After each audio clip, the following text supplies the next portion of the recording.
दोस्तों इस लेसन में हम एक ऐसे सवाल का जवाब जानने की कोशिश करेंगे जिसके बारे में मुझसे सबसे ज़्यादा पूछा जाता है।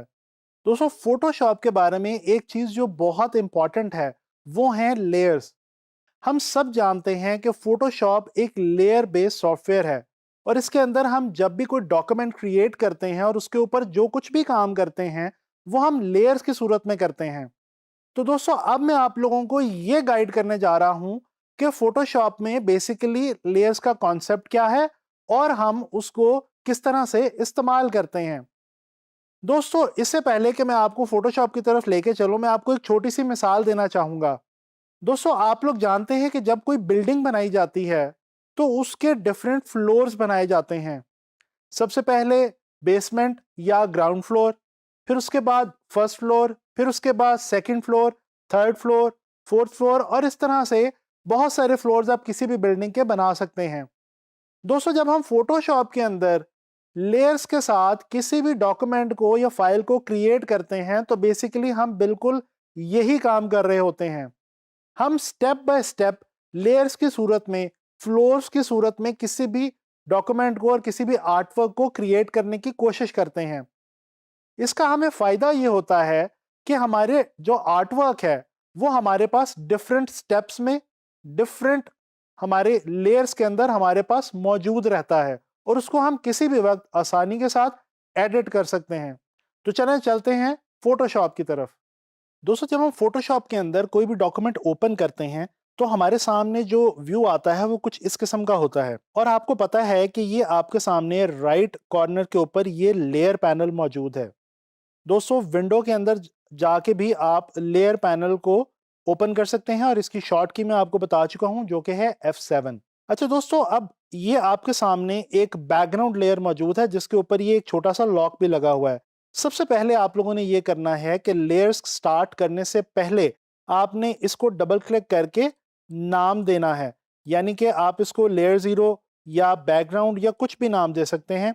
इस वक्त मैं इसको ओके करता हूं और आप देखें कि इस फर्स्ट लेयर का लॉक ओपन हो चुका है और इसका नाम जो है वो लेयर 0 आ चुका है। ये जो लेयर है यहीं पे हमारे सामने ये जो पैनल है यहाँ पे हमारी तमाम की तमाम लेयर्स हमें नजर आती रहेंगी जैसे जैसे हम नई लेयर्स यहाँ पे ऐड करते जाएंगे। अच्छा मैं आपको यहाँ पे बताता चलूं कि ये जो लेयर है इसके अंदर दो तीन चीजें आप देख सकते हैं। ये यहाँ पे अगर आप डबल क्लिक करें तो यहाँ पे आपके पास मौजूद है जी लेयर का नाम लिखने की ऑप्शन। जिस तरह से मैंने आपको बताया है, अगर हम यहाँ पे फॉर एग्जांपल मैं इस पे लिख देता हूँ बीजी, बीजी का मतलब है बैकग्राउंड। इसके सामने ये आपके पास एक छोटा सा आइकॉन है जिसके अंदर आपकी लेयर के अंदर जो भी कंटेंट मौजूद होगा वो आपको यहाँ पे दिखेगा और इसके साथ एक ये छोटा सा बटन है जिसको अगर हम ऑफ कर दें तो हमारी लेयर के अंदर जो भी कंटेंट है वो ऑफ हो जाएगा।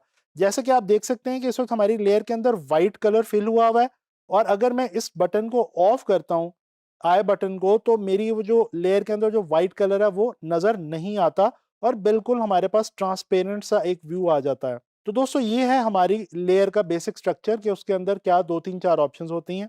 अच्छा इसके बाद अगर हम यहाँ पे थोड़ा सा नीचे आए, ये बॉटम देखें इसी मेन्यू का, तो यहाँ पे हमारे पास ये कुछ बटन्स मौजूद हैं। आए इनमें से एक दो बटन्स को स्टडी करते हैं। दोस्तों ये एक बटन है क्रिएट अ न्यू लेयर, यानी कि अगर आपने न्यू लेयर क्रिएट करनी है, जैसा कि जब हम काम करेंगे आर्टवर्क प्रोड्यूस करेंगे, कोई भी पोस्टर मैगजीन ऐड वगैरह वगैरह, तो हम यहाँ से लेयर्स ऐड करते जाएंगे और उनके अंदर हम डिफरेंट चीज़ें जैसे कि पिक्चर्स, इलस्ट्रेशंस, टेक्स्ट या जो भी हम चीज़ें ऐड करना चाहेंगे वो हम उन लेयर्स के अंदर ऐड करते जाएंगे। तो यहाँ से आप बेसिकली न्यू लेयर्स बना सकते हैं।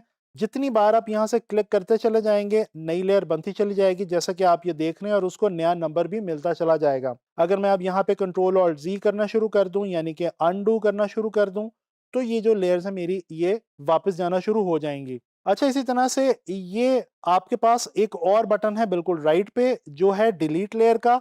अगर मैंने ये एक लेयर क्रिएट की है, अगर इसको मैं ख़त्म करना चाहूँ तो मैं इसको ड्रैग करूँगा और यहाँ पे इसको आके रख दूंगा इस डस्टबिन के अंदर, इस बिन में, तो ये जो लेयर है मेरी डिलीट हो जाएगी। अदरवाइज मेरे पास एक और तरीका भी है कि मैं इस लेयर को सिलेक्ट करूं और डिलीट का बटन जो है वो प्रेस कर दूं तो भी ये लेयर डिलीट हो सकती है। अच्छा ये दो लेयर्स हैं आपके सामने और आप देख सकते हैं कि ये जो लेयर मैंने सेलेक्ट की हुई है उसमें इससे कुछ मौजूद नहीं है, लेकिन ये जो लेयर जब सेलेक्ट हो जाती है तो उसको थोड़ा सा उसका जो कलर है वो थोड़ा सा चेंज हो जाता है, ज़रा लाइट ग्रे की तरफ इसका कलर जा चुका है। अच्छा, इसी तरह से मैं एक और बटन आपको यहाँ पे बताना चाहूँगा, इंपॉर्टेंट ऑप्शन। ये फॉर एग्जांपल मैंने 7 लेयर्स बनाई, बीजी वाली लेयर के अलावा टोटल ये मेरी इस वक्त 8 लेयर्स यहाँ पे मौजूद हैं। अगर मैं इन 7 लेयर्स को एक ग्रुप की सूरत में देना चाहूँ, ग्रुप की सूरत में बनाना चाहूँ, तो मैं क्या करूँगा, मैं शिफ्ट के साथ इन सबको सेलेक्ट करके कंट्रोल जी की ऑप्शन हम प्रेस कर देंगे। जैसे कंट्रोल जी का बटन प्रेस करेंगे तो ये देखें, ये तमाम जो लेयर्स हैं ये एक ग्रुप की सूरत में एक ग्रुप बन चुकी हैं और अब हम इस पूरे ग्रुप को ऑन या ऑफ कर सकते हैं।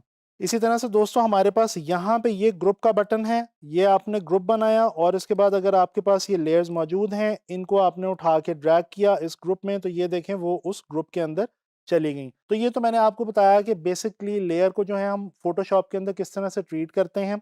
चलें, एक मैंने आपके लिए एक फाइल बना के रखी हुई है, ये छोटी सी, ये एक बच्चों का इमेज है, आपके सामने आप देख सकते हैं और इसके साथ कुछ ये 4-5 लेयर्स हैं जिसमें ये एक बैकग्राउंड लेयर है जिस पे कि वाइट कलर है। अगर मैं इसको स्विच ऑफ करूं तो ये आप देख सकते हैं वाइट कलर मैंने बैकग्राउंड पे किया हुआ है। इसके अलावा ये एक लेयर है हमारी जिसके अंदर ये हमारी कोटेशन अवेलेबल है, ये, और ये एक बच्चों का इमेज है और ये कुछ 2 शेप्स मैंने रखी हुई हैं। अच्छा दोस्तों, यहाँ पे मैं आपको जो चीज़ समझाना चाह रहा हूँ वो सिर्फ ये है कि ये जो लेयर्स का ऑर्डर है ये बहुत इंपॉर्टेंट है। मतलब जो लेयर सबसे ऊपर आपने यहाँ पे लेयर पैनल में रखी होगी, वही लेयर आपको सबसे ऊपर यहाँ पे आपके कैनवस के ऊपर भी दिखाई देगी। मिसाल के तौर पे अगर ये कोटेशन को मैं यहाँ पे ड्रैग करके देखूँ तो ये देखें, ये जो कोटेशन है ये क्योंकि मैंने इसकी लेयर सबसे ऊपर रखी हुई है तो ये मुझे सबसे ऊपर दिखाई दे रही है। इसी तरह से ये जो मेरा चिल्ड्रन वाला इमेज है, अगर इसको मैं सबसे नीचे ले जाता हूँ तो ये देखें, ये मेरे जो शेप्स हैं और ये जो मेरे कोटेशन है ये तमाम की तमाम चीज़ें इस इमेज के ऊपर आ गई। अगर मैं शेप्स को इसके नीचे करना चाह रहा हूँ, जैसे कि बैकग्राउंड में दिखाना चाह रहा हूँ इस पॉलीगॉन को और इस सर्कल को, तो ये मैं इस चिल्ड्रन वाले इमेज के नीचे इस वाली लेयर को, इन दोनों लेयर्स को, शेप्स वाली लेयर्स को रखूंगा। तो इस तरह से आपने ये देखा है कि हम लेयर्स को जिस ऑर्डर के अंदर यहाँ पे लेयर पैनल में प्लेस करते हैं ऊपर नीचे, उसी तरह से वो हमें यहाँ पे कैनवस में नजर आती हैं। जो लेयर्स ऊपर होंगी वो ऊपर दिखाई देंगी, जो लेयर्स नीचे चली जाएंगी वो नीचे दिखाई देंगी। जी, तो दोस्तों आप लोगों ने इस लेसन के अंदर लर्न किया कि आप लेयर्स को किस तरह से फ़ोटोशॉप में यूज़ करते हैं और बेसिकली ये भी जाना कि फ़ोटोशॉप के अंदर लेयर्स को यूज़ करने का मकसद क्या है।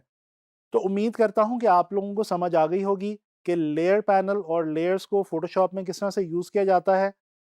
इस चीज़ का हम आने वाले तमाम फ़ोटोशॉप के लेक्चर्स के अंदर बहुत ज़्यादा इस्तेमाल करने वाले हैं और जैसा कि मैं पहले आपको बता चुका हूँ कि लेयर्स की सूरत में ही हम अपना आर्ट वर्क फ़ोटोशॉप में प्रोड्यूस करते हैं।